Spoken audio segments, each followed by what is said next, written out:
Hello everyone, my name is Kayla and this has been week 2 of the Proverbs Challenge. So for this week, we were advised to read chapters 8 through 14, see what kind of lessons and bits of advice that we could draw from this book. And as I was reading through this section, I found a lot of spiritual as well as practical lessons that I'd like to share with you now. Even though these are maybe individual lessons, once you put them all together, they can be a wonderful lesson for each and every one of us, especially as Christians. So without further ado, let's head straight into the first part. So in Proverbs chapter 1, we can see that the whole point of the book is to obtain wisdom. However, how can we truly define wisdom? Well, conveniently, we can find the answer in Proverbs chapter 8. Verses 5 through 10 provide a larger context. However, I'm just going to read 7 through 9 just to make it as concise as possible. For my mouth shall speak truth, and wickedness is an abomination to my lips. All the words of my mouth are in righteousness. There is nothing froward or perverse in them. They are all plain to him that understandeth, and right to them that find knowledge. So now there are two words that we can use to define wisdom, and that is truth and righteousness. And for an even clearer definition, we can look in Proverbs chapter 9 and verse number 10, where it says, "The fear of the Lord is the beginning of wisdom," which leads us into our next section on the wise man.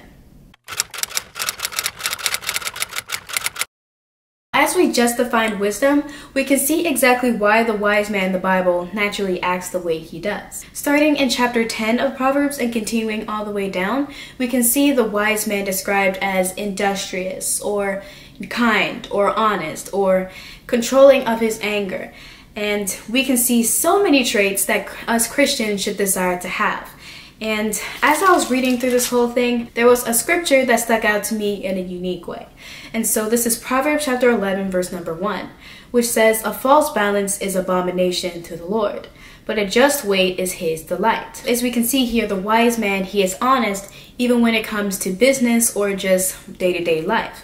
And because people see that he is honest, and that he always chooses the just weight rather than the false balance, we can see that people trust him as he is trustworthy because, again, he is honest. Another verse that I want to bring out about the wise man that I find rather interesting is in chapter 12, verse 18.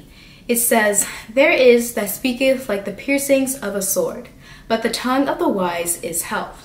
All throughout the Bible, we can see many different examples of the tongue being described as a weapon, or something that can easily hurt people if we're not careful. However, notice the wording, the tongue of the wise is health. So in other words, the wise man's tongue, it doesn't cut people down, it doesn't hurt anybody, but rather it blesses them, it provides healing, it provides encouragement. Another thing about the wise man is that he is diligent when it comes to soul winning. And so an interesting scripture that I found, to me anyways, is in chapter 11, verse 30. It says, "The fruit of the righteous is a tree of life, and he that winneth souls is wise." So the wise man, because he fears God, of course he's had the experience with God. He has various testimonies of things that God has done for him in the past and that he's going to do for him in the future as well. And so he strives to win these souls. He strives to show them what Christ truly is to him. And as Christians especially, we should strive to reach other people, whether it's family members, friends, or just anybody out in the street. We have all seen God work in our lives, and so in the same way, we should be willing to share those blessings with other people. So as we've seen so far, the wise man, he is righteous in his character. When it comes to the things that he strives to glorify God and to bless others. However, there are two people that are often described in the book of Proverbs. The wise man, which we just covered, and also the foolish man. Now the foolish man is pretty much the opposite of the wise man.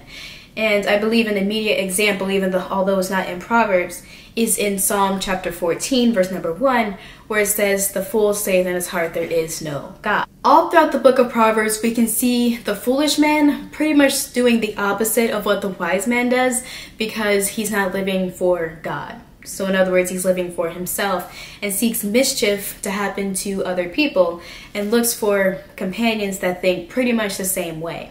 We can also see that the foolish man simply refuses to learn, whether it's from a parent or from a wise friend or even from his mistakes. In Proverbs chapter 13 verse 1 we can see this. It says, "A wise man heareth his father's instruction, but a scorner heareth not rebuke." So another scripture about the foolish man that I find rather interesting with the wording is in chapter 10 verse 26. It says, "As vinegar to the teeth and as smoke to the eyes, so is the sluggard to them that send him." So vinegar to the teeth, that's just painful.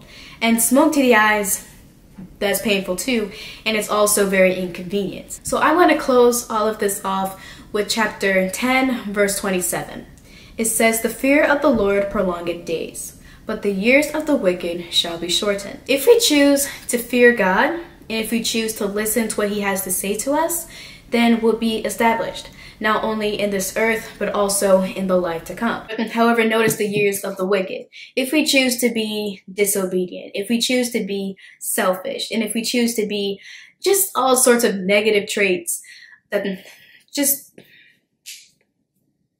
if we choose to just be foolish altogether in our day-to-day lives, that's going to shorten our days, again, not only on this earth, but we also won't be able to obtain the kingdom of heaven. Although I know I have a lot of negative traits in my character that I need to work on, I choose to follow the example of the wise man and to choose the fear of the Lord rather than my own way. And I hope you do the same. So I hope you've enjoyed this video as well as this section of Proverbs as much as I have. Of course, since the Bible is extremely extensive and you can truly never get to the end of it, you probably have different perspectives than I have. So thank you very much for watching this video. I hope you like as well as subscribe. Keep reading and we'll see you next time. Bye bye.